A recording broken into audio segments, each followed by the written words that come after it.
Alright, so we're back with part 2 of this engine strip down, which is going to be the lower end. Engine looks a little bit bluer since last time you saw it. I have cleaned it and painted the block. If you're wondering why I've done that now before stripping it, I just figured it was easier to pressure wash it and paint it while the bottom end was all sealed up with the sump on and everything. And all this overspray will be fixed because I'll paint all these parts once they're off anyway. Alright, so we're going to flip this over, we're going to pull the sump off, get the rods out, the crank out, and see what we can find.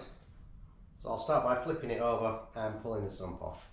Alright, so we've got a series of 10mm bolts, and then we'll just get something under there and gently break that seal.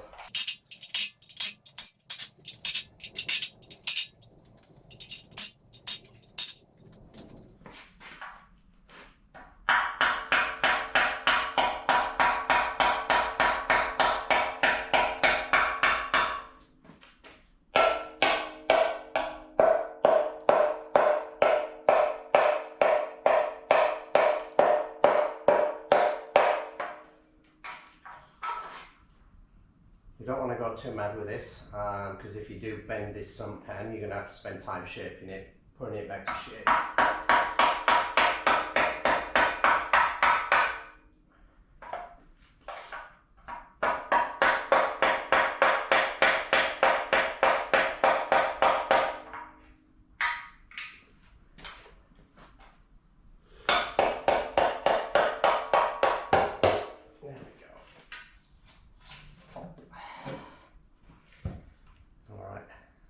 That corner might just need a little tap straight.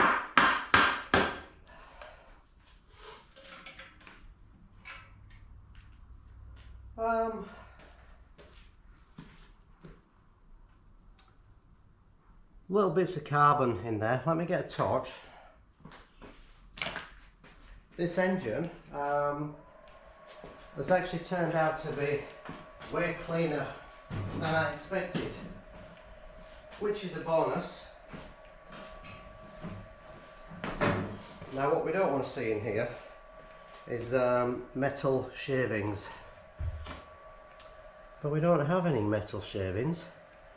We have engine oil, a few little bits of carbon that have obviously broken down and fallen in there, but all in all that is very clean. Happy with that.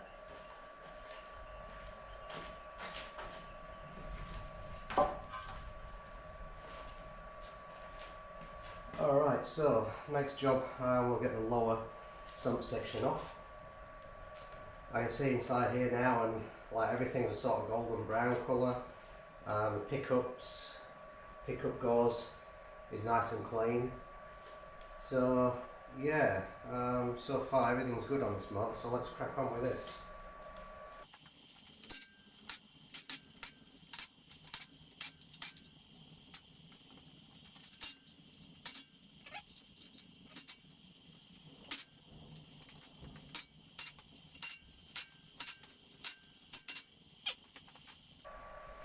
Not 100% sure about this engine. In fact, yes, it has. It's got one there, and it's got one there.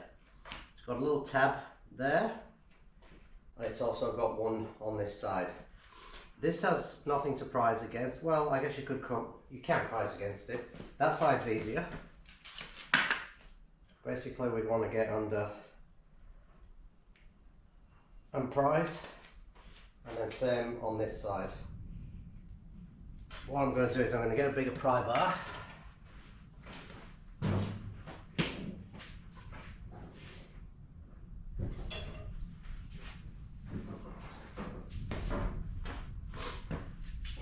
Dead blow mallet. I'm going to get under there, so prising upwards, and then watch your engine turning on your stand.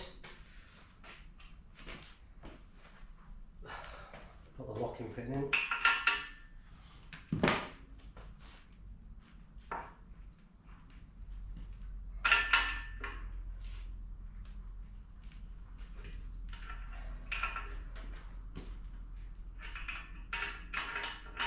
we go. That should move now.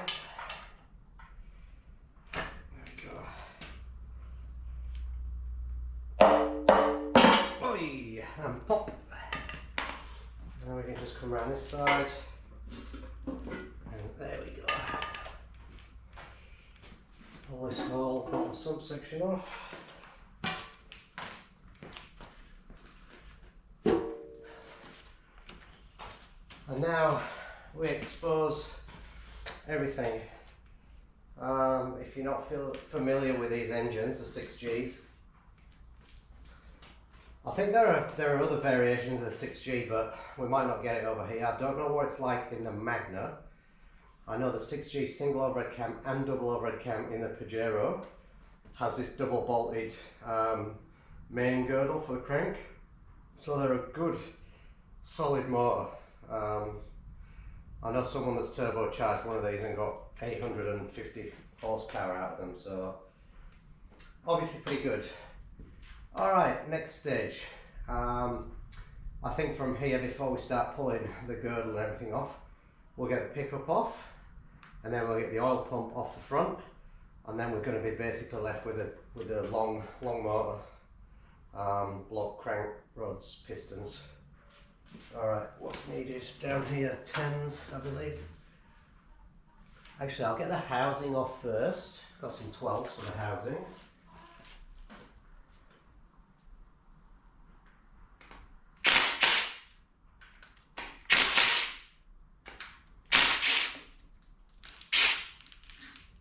Some oil out. That's why I got the cardboard down, because I knew I'd be losing some oil. I'll just leave that there. It's going to sit there. Yep. Alright, well, we've got some 12s on the outer edges.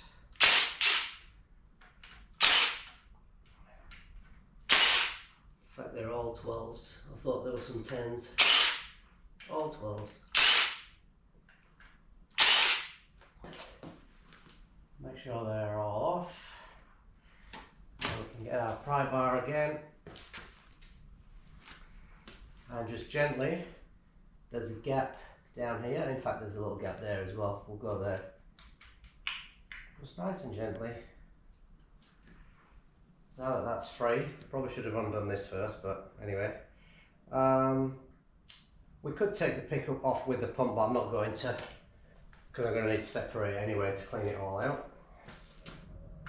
A couple of 12s for the pickup.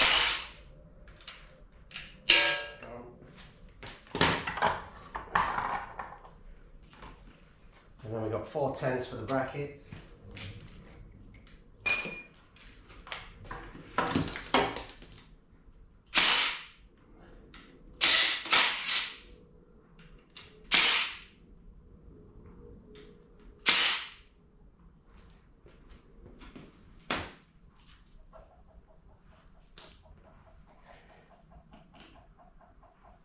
Alright, so the pickup pipe will be stuck on the gasket. It's a paper gasket. So we're just going to break that seal. We'll just give it a little tap sideways. There we go. Paper seal intact. But we will change that anyway, because we're replacing every seal and gasket on this engine. Alright, oil pump this side.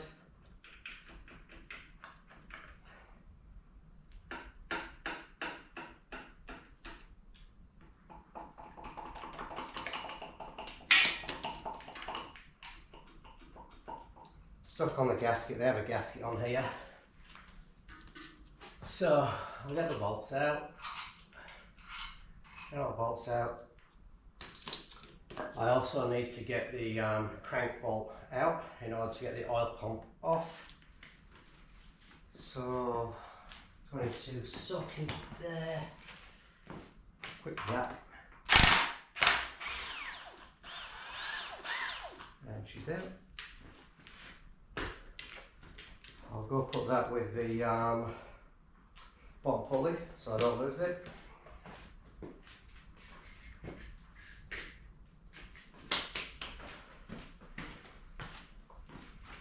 Alright, the oil pump should come off now.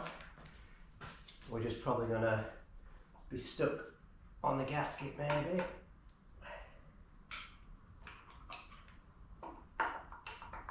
Inside's off.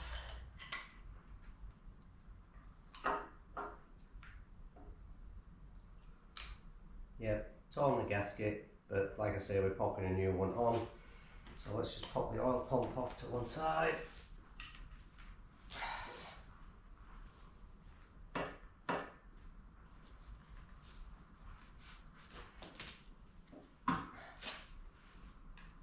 Just rearrange this stuff so I'm not standing on it.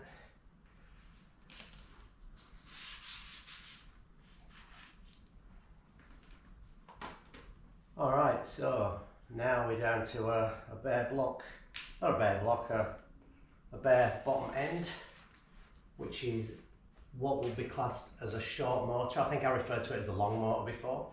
A short motor is basically a complete bottom end like this. So far so good. So now what we're going to do is we're going to pull the girdle off for the crank. No, we're not going to do that at all. We're going to pull the pistons and rods out, and then we'll pull the girdle and the crank. Okay, crank bolts returned. Obviously we need to turn the engine to get the pistons and rods out. A lot easier with that. You can do it without that. You can get a bar and move it, but way easier. So I'll put that back in. So we'll get this number one out. Just evenly cracking these off for the big end caps.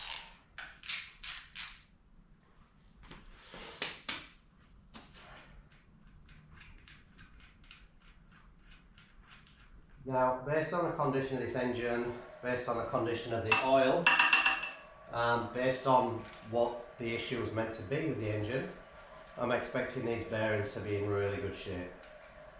Like, had we seen metallic in the oil, then it would be a concern, but the oil condition was very good, as was the contents of the bottom of the stump. So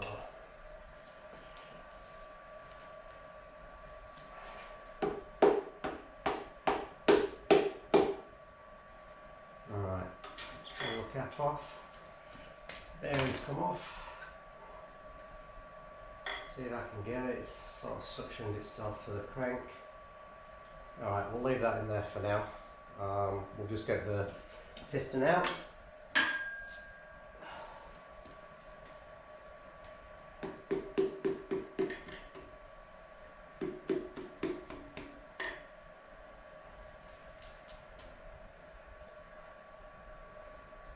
Very small wear mark on that. But it's just the outer surface that has a wear mark on it. I'll show you. That's if the camera will pick this up. See how we go. Come up close.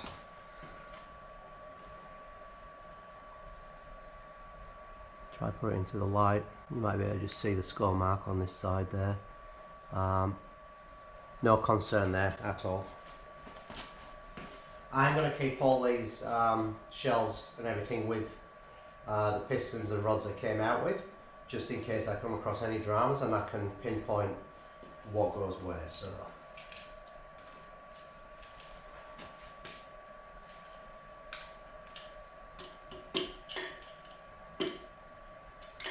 when you're tapping these out, just be careful, just nice and easy, don't damage anything, because I'm just tapping with that, which potentially could mark something up, but I am being very gentle with it and just giving it tiny little taps. Should be about to pop out soon. Might be able to push that out now.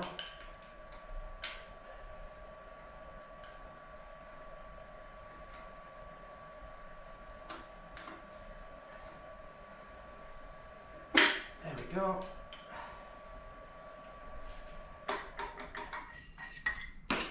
And there goes the other shell. So I'm going to pop this shell back in so I know which goes where.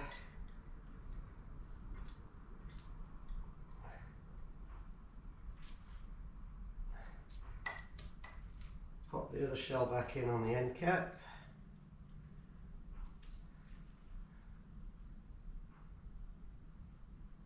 Pop that back on there,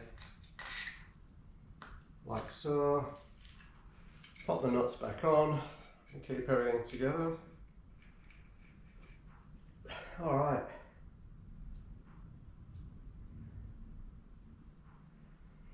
That's nice and free. No damage, no visible damage. Fair bit of carbon build-up, which is what you'd expect. Just looking at that second ring there. So the second ring, I'm going to try and show you all this, but I don't think it's going to pick up well on the camera.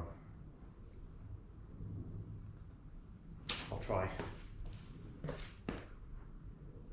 Nice, no, it's not going to show up now. I'm in a different light. So, second ring, second compression ring, it looks like it's thin there compared to there. It's not, it's just because it's worn clean on the bottom half of the ring, and the top half of the ring is dark, unworn. So that tells me that ring has been stuck in there with carbon. Like the top ring turns. In fact, I could get that out easily. That second ring, this side's free, but when I try and pull, that's stuck in there. So I'm wondering if the compression issue was basically a carbon buildup on there, causing the rings to be stuck in the piston and not coming out and filling the gap.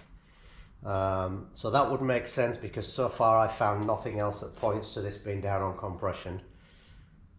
But yeah, that's something and nothing. Once these have been in the parts washer, clean all these ring lands out, drill all the holes out for the oil scraper ring, they'll come up like new. Alright, so I'll pull the rest of them out. Alright, I've got all 6 pistons out now. So based on what I've seen, this bank versus the other bank, see the rings? The rings move freely, both compression rings. On the other bank, the second ring, I don't know why just the second ring, maybe that's a tighter fit than the top ring. The second rings were all stuck in the pistons on that other bank. So obviously what's been happening is the piston rings are stuck, causing them not to expand. So apparently the engine ran but was down on compression, which would make sense. If all these rings are stuck and not sealing in the balls properly, that's why it would be down on compression. So basically we're doing a full engine rebuild on this motor just because of some carbon stuck in the ring lands there. But that's good, and I'm very pleased to say that every other aspect of the engine is fantastic. So now we basically got a block and a crank. We'll pull the crank out now. I'll show you before we pull it out just how good condition it's in.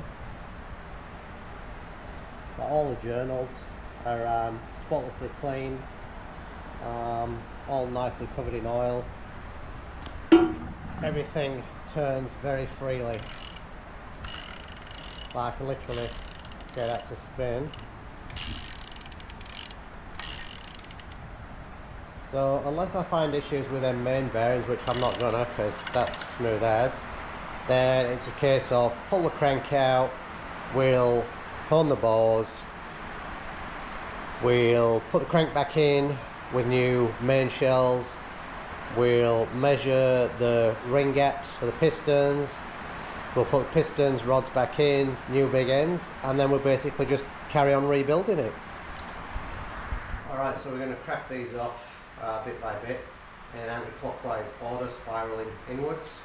You can go clockwise, whatever, but we just need to work inwards. You don't even have to work like that, you can work zigzag, but you basically work from out to in. So we're going to crack them all.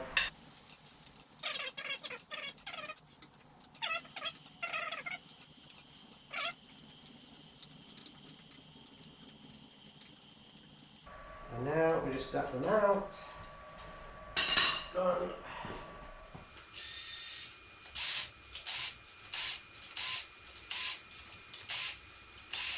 The oil that's inside these always stinks, kind of like a burnt smell.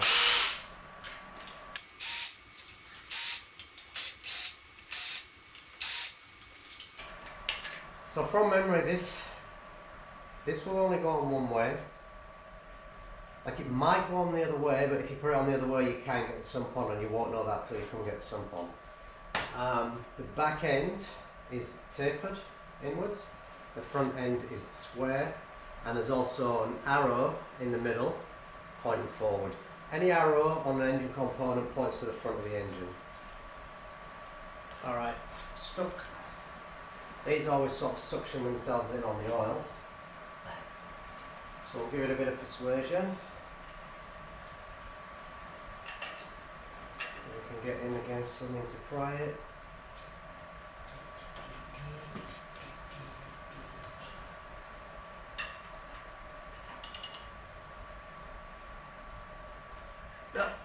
Not going to come. Get the tap on it.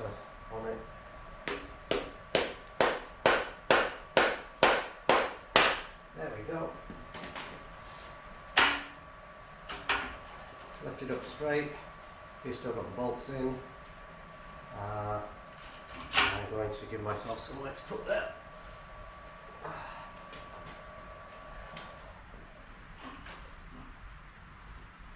That's going to be very oily. Alright, so I already cracked the 10mm bolts on the rear main housing, and I already popped the rear main seal out prior to doing anything on this engine, purely because when you've got these on these engine stands, you have very limited room to work. So it's even very limited getting to that bottom 10mm bolt. So by taking the seal out, just means we've got more room to maneuver this around the crank rather than trying to struggle. Worst case scenario, if you can't get it off, you can possibly pull the crank out of it. Alternatively, if you don't pull the crank out of it, I don't know what I was going to say now. You can probably move it backwards, lift the crank, and then once the crank's out, you can manoeuvre it out. Alright, I don't know what I just did with that bolt today, we'll find that in a sec. So, we'll give this a tap, tap, tap.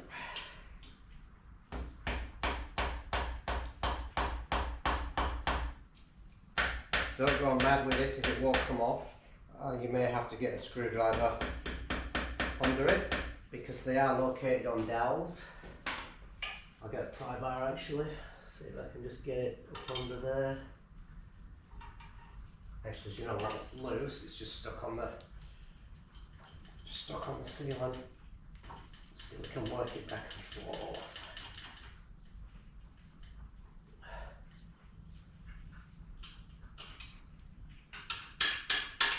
Come in. There we go. And out it comes. We'll pop that. Yeah, we'll pop that down there with that. I just need to find that other bolt that pinged off somewhere, which I believe is that one there. Right. Now we can lift the crank out. Warning, these things are heavy and slippery because it's covered in oil. So be very careful. There's no main shells on there, I can see that. They've obviously stayed in the girdle there, and the main shells should stay in the block. But if they don't, just watch out if they fall out somewhere. Like that. Oh no, that was the... I can see one main's come with it, but that was the thrust washer that's just fallen out. Okay. So, thrust washers So in the center here, you've got, so to stop the crank moving back and forth, you have thrust washers, 2 of them that sit there. Good condition. These wear out a lot quicker in manual transmission cars. Still got the grooves in for the oil. That one looks a little bit worn, just on that edge it's gone a bit shiny. This car's a manual. Every time you press the clutch on a manual transmission, you're pushing the pressure plate, which is bolted to the flywheel, which is bolted to the crank. So if you put a heavy duty clutch in a car that needs a whole heap of pressure to push it, you're pushing on that crank a lot. So these can wear out quicker, but they're in very good condition.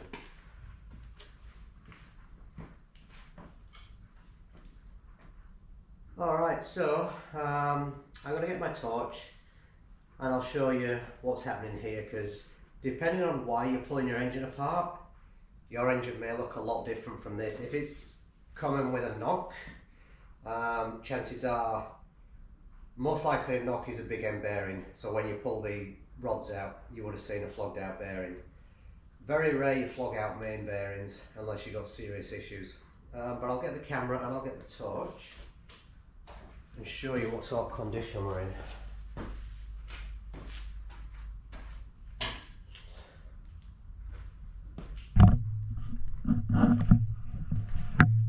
Alright, so I'll get a rag as well, just so we can see what's going on.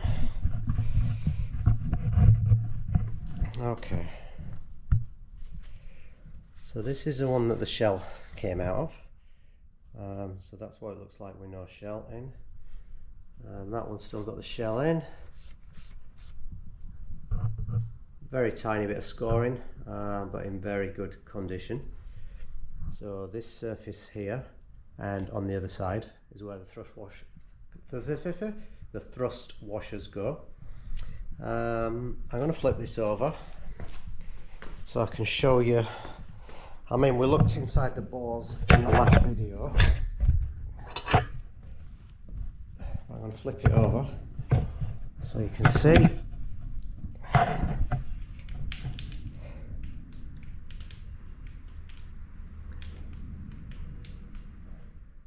Very good condition.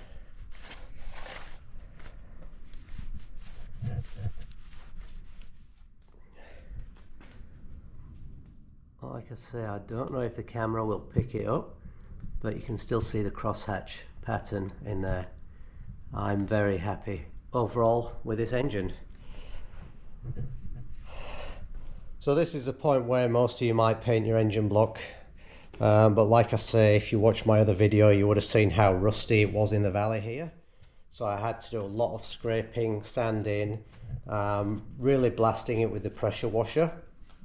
I didn't want to do that when the engine was at this stage because I didn't know how long it would be sat before I worked on it, and obviously as soon as I get all this in here wet and then leave it, it's going to start rusting over. So that's it, the complete engine strip down. I may do a rebuild video. Obviously the rebuild is going to be a lot more time consuming because you've got a lot of putting together, measuring, adjusting, you know, etc, etc. And then I've got the heads. I've got a bit of work to do on the heads, get them all reconditioned. So we'll see what frame of mind. I mean, I may do a video, I may not. But that is 6G74 engine teardown. Thanks for watching. Alright, I thought I'd just do a quick update at the end of this video. Unfortunately, I'm not going to do an engine build video, purely because this is on the back burner and I don't get a lot of time to work on it. The last clip you saw on the engine strip down was probably 2 weeks ago, and basically in the space of 2 weeks I've only got this far because I've got that many other projects. But the sump's back on, the lower and upper sump section back on, painted. I got the engine mounts on, just put a little bit of matte black on the engine mounts just because they were rusty. I got the oil pump back on and the oil filter housing back on. As you can see, all pistons are in. Knock sensors back on. So I don't have a particularly good memory, so see if I can get one that you can see.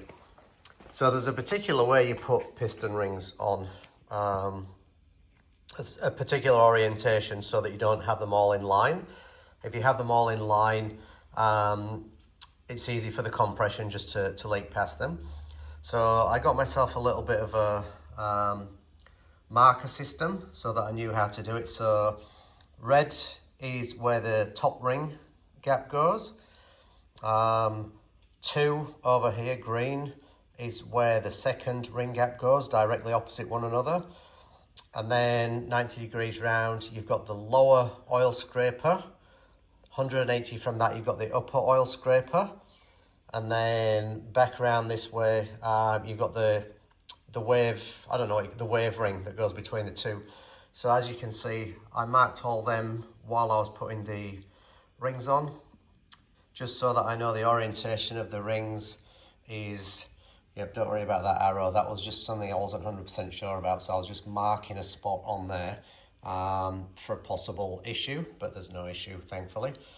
I don't know if I explained this in my other video. I've weight matched everything. So 395.5, that's grams. Every piston is exactly 395.5. And I can't remember what the weight for the rods are, but the rods are also weight matched. And when I've got the rods, the pistons, the big end bearings, the gudgeon pin, so no rings, but everything back together, they're all within 0.5 grams of each other. Probably a bit of a waste of time on an engine like this. It's not a race car. The reason I've done it is this is a V6 quad cam manual. They work best up at the top end of the rev range. My other Padge has a single overhead, same engine but single overhead cam, and they don't rev as high as what these engines do. So basically I've weight matched everything on this bottom end so that obviously the crank, I could have done the crank, but then I have to send that away. That's big money. So I've just done it the best I can from my garage at home. So I've weight matched pistons, rods. So hopefully this thing should rev high, rev cleanly, and it should be able to sustain them revs for a period of time without going boom. The reason being is it's going to be my off-road car. It's going to be hitting the tracks. It's going to be getting a hard life. So that's where we're at with this now. So the bottom end is done. I just need to seal that up because, like I say, I don't know when the next time I'll be working on that. The next job is to recondition these heads. I've literally not touched these since pulling them off. I am going to do some match porting in the inlets. I know there's not a lot to do on the inlets. They're quite good. But on the exhaust side, I think you can take a fair bit out to match that. So basically matching the exhaust port to the exhaust port on the head, so that they're the same dimensions as the gasket. Because what you'll find generally is the hole in the gasket is bigger than the hole on there and on there. So we're going to equal everything out so it's all matched. Very similar to matching all this up. So the end result should be a very reliable, very strong engine. Yeah, so like I say, this is on the back burner for now, so I hope you enjoyed the teardown. I would have liked to do a rebuild engine, but like I say, it's probably going to be 6 months before this engine's fully back together. So thanks for watching. Any comments, chuck them in the comments section. Any questions, do the same. Yeah, I'll probably do some more videos of the car itself when it's all up and running.